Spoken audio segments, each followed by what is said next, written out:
ഇന്ന് ഞാൻ ഉണ്ടാക്കാൻ പോകുന്നത് കക്ക ഫ്രൈ ആണ്. എങ്ങനെ ഉണ്ടാക്കുന്നതെന്ന് നോക്കാം. വെള്ളം തിളക്കുന്നുണ്ട്. ഇതിലേക്ക് നന്നായി കഴുകി വെച്ച കക്ക ഇറച്ചി ഇട്ട് കൊടുക്കാം. ഇതിലേക്ക് 1 സ്പൂൺ മഞ്ഞൾപ്പൊടി ഇട്ട് കൊടുക്കണം. മഞ്ഞളിട്ടു. ഇനിയിപ്പോൾ ഉപ്പ് ഇട്ട് ഒന്ന് വേവിച്ചെടുക്കണം.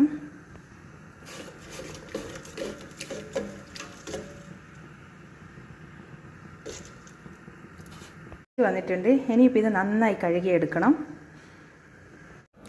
ഉള്ളി, പച്ചമുളക്, ഇഞ്ചി, വെളുത്തുള്ളി എല്ലാം കൂടി ഒന്നിച്ചിട്ട് വാട്ടുന്നുണ്ട്. നന്നായി കഴുകി വെച്ച കക്ക നമ്മൾ വേവിച്ചിട്ട് പിന്നെയും കഴുകി വെച്ച കക്കയാണിത്. ഇനിയിപ്പോൾ ഇതിലേക്ക് ഉപ്പ് ചേർത്ത് കൊടുക്കണം. കുറച്ച് ഉപ്പേ ചേർക്കാവൂ.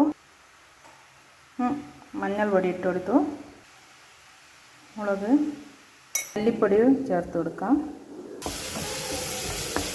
ഗ്രാമ്പു ഇട്ട് കൊടുത്തിട്ടുണ്ട്. കറുവപ്പട്ടയാണ് ഇത്, അതാണ് ഇട്ട് കൊടുത്തത്. വലിയ ജീരകമാണ്, അത് കുറച്ച് ചേർത്ത് കൊടുക്കാം. തക്കാളി ചേർത്തിട്ടുണ്ട്. ഉള്ളി നന്നായി വാടി. ഇനിയിപ്പോൾ ഇതിലേക്ക് ഇത് ചേർത്ത് കൊടുക്കാം. ഇത് നമ്മൾ മഞ്ഞളും ഉപ്പും ഇട്ട് വേവിച്ചെടുത്തതല്ലേ, അപ്പോൾ ഇതെല്ലാം ഒന്നിച്ച് ചേർത്ത് കൊടുക്കാം. കുറച്ച് മല്ലിയില ഇട്ട് കൊടുക്കണം. മല്ലിയില നന്നായി യോജിപ്പിച്ചു.